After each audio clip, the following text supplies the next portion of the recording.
I'm Jenna Fleming and I'm the school counselor here at Teravista Elementary.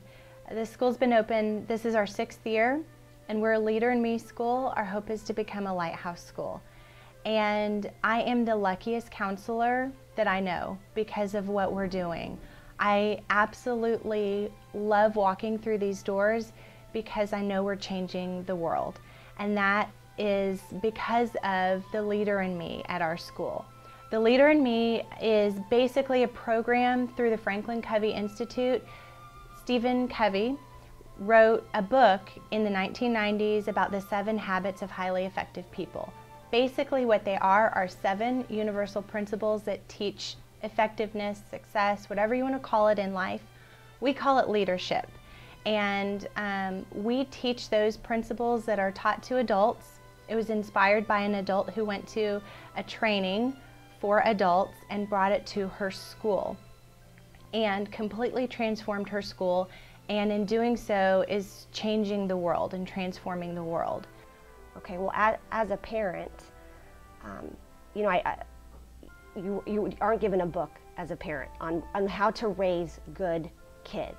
And I think as a parent, that's what we all want, is to have a child or children that grow up to be successful, to be independent, and to be able to think for themselves and make good decisions. And I think that these Stephen Covey 7 habit words and the different 7 habits, it's like in my toolbox that I can use these words to help raise my kids.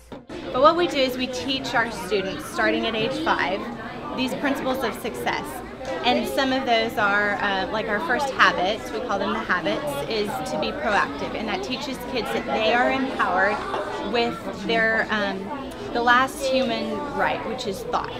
And thought produces words, thought produces feelings, thought produces all of the things that we do in this world. And so regardless of somebody else's actions, we have control of ourselves. And that kind of goes into the second habit, which is to begin with the end in mind. And that habit teaches us that leaders are planners. We set goals for ourselves. In doing this, we talk about our classroom mission statement, our personal mission statements, and the things that we're passionate about and growing. So our school, if you walk through the halls of our school, you'll see that it's riddled with data about goals, the goals that we're setting personally, the goals that we're setting in classrooms, and the goals that we've set as a school. Hi, I'm Michael Pazak, and I'm the student body president. And the student body president basically shares information with the school, and they help share ideas with the principals and other people that help to run the school so that they can change the school and make it a better place. We basically show kids that every effort of goodness is leadership. Leadership is not a title, it's not a position that you hold, it's a way of being and a way of living. It's living by the golden rule and doing the right thing when people aren't watching. But it's also expressed in many different ways. Some of us are more extroverted, and there are people who are suited for those extroverted leadership roles, like the school principal, like running a company, like being on our student leadership council like Michael is. And that's awesome. We honor that and we celebrate that. So we find those strengths in kids and we want to put them in those leadership roles. Some kids aren't comfortable with that. Some adults aren't. We all know that. We're not all created the same. We're created unique and on purpose. And so what we try to do is find roles that are fitted to that student. So a student may find a leadership role in mentoring a younger student, or a student with special needs, or a student might help in the office as an office assistant. Our family has been at this school since the ribbon cutting ceremony 6 years ago, I believe. And so I've been able to watch or be a part of this program growing and developing from day one. What's been awesome learning about the 7 habits is that when the teachers help incorporate these words into the kids' daily lives, the kids are able to bring these words home to us. We're learning them, and then they're now tools that we can use as parents at home. I get a lot of feedback about parents loving that their kids are using the language in the home, that they have some language to use. There's an education piece, and I think that's for schools to consider educating their parents on the vocabulary, on the tools, so that it can be used in the home. And that's really where we're at right now. I feel like the 7 habits, the language, the think, win, win, synergize, synergize with your sister. Let's get this room cleaned up. Be proactive is probably the one that I use the most with my children, because their teachers are using it every day. They get what those words mean, so that when I use them at home, then when I say them, they already know what that means. And so it's actually the teachers, it's bringing school and home are kind of working together, I think, to help raise these leaders for our future.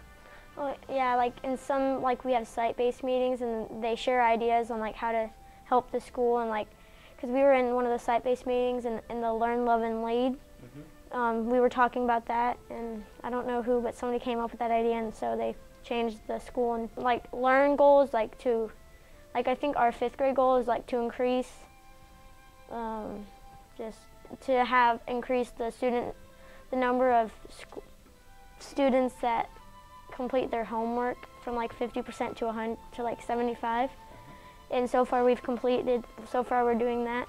And then our lead goal was every student in 5th grade would have an advanced leadership position by like May something. And then the love goal was to have 95% of the students make Fun Friday. Well, since we began the program, our children have gained a sense of confidence that they did not have before. Our children are experiencing public speaking starting at kindergarten all the way up. They run all of our major assemblies and things of that sort, which we know as adults is something that people fear. And our children are getting that out of their system at an early age and feeling confident in that. And that's a skill set they'll carry on through life. In addition, not only are they're setting goals, and there's a sense of purpose that they know that, they know what they're working towards beyond just right now in this grade. There's been a different sense of politeness. Children have learned how to shake hands with adults. They have learned how to address adults as well as their peers. But that's a skill that sometimes people don't learn until they're almost an adult themselves. So our children have that skill set. And we work on those kinds of things overtly here at Teravista. Well, everyone at this school has some type of job, and that's their leadership role. Even the little kids do something. They are in charge of greeting someone who comes in through the door, or answering the telephone. Kids do that. Normally adults do everything for kids, and so kids really can't learn how to be confident with these everyday things. So by letting the children answer the phone, get the door, deliver things, I feel like it gives them, I think it's the confidence and the power to know that they can do it themselves. And so I feel like this can lift families up, it can lift individuals up, and it can rise and grow a new generation that will create a better, kinder, more sustainable, greater world. That's what I believe. And so by empowering families with this message, we're helping the world. I really believe that it starts when you're little, and it's a shame that us as adults, we didn't have this opportunity when we were kids to develop the leader in our own self, instead of waiting till you're in college or in high school or beyond to try to figure this out on how to be a leader. Because I really feel like every child has the potential to be a leader. You don't have to just be in student council to have a leadership role, because every child should feel empowered at school and at home to feel like they're a part of something. And I feel like it gives a child confidence, and confidence in their everyday life. And what child couldn't use that for their self-esteem and for their future to take with them? So I just think it's invaluable, and I'm really happy that we have this here at our school, because I know that it's affected my children and it's affected our home, and I think it's something neat. Well, like last year we did a lot of different types of projects, and we did one school project. I think we had to do a science fair project, and we had to come up with different ideas. Like some kid just suggested a volcano, which I thought everybody was doing that, so I thought of, I don't remember what it was. It was just something very interesting and something that would be more fun to do than just making a volcano. Because that's really like 2 people can really do that. And with the other thing, it was like 20 different things you had to do, so everybody could have a job. Being proactive is really about the last human right, which is your ability to choose. When it really comes down to it, we're not victims of our circumstances because we have the ability to choose our thoughts. Our thoughts then create our feelings, and that can create our actions and our words. And so even though we might not get along with our teacher at the moment, we might not like the assignment that we have, maybe a kid's been dealt kind of a rough deck of cards. We still have that ability to choose our attitude, and that is powerful, and that's transformational. So they talk about them at school, and then we talk about them at home. So hey, you know, I know you want to go outside and play, but what should you be doing?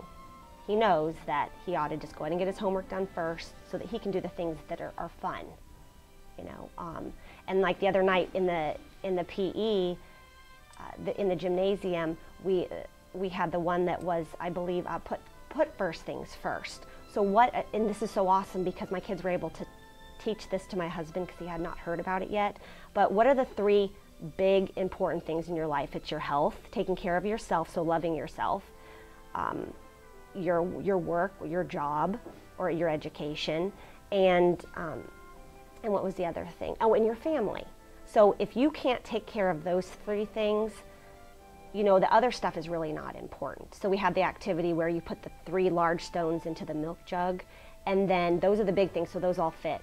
So then the other things are the sand and the little rocks, you know, TV, video games, junk food, things that are fun, but as long as you put the most important things in there first, all the other stuff fits into the milk jug. But if you try to put all the little unimportant things in first, there isn't room for your family, your education, or your health. So I think that was an amazing hands-on activity that we had, that the kids could really understand and could relate to, and then therefore teach us, which was awesome. And we also offer family training. And I think that's really powerful because parents are the first teachers. They're the primary teachers of our students. We had a program not too long ago called our 7 Habits Harvest, and our intention there was to connect the parents with the vocabulary and then just a really brief glimpse at what the habits are so that they're not in the dark when their kids are bringing home homework or bringing home their own vocabulary about the habits.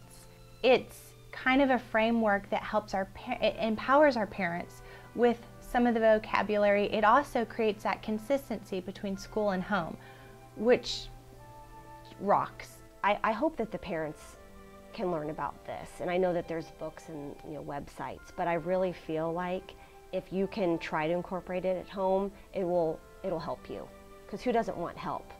You know, as parents, what is our goal?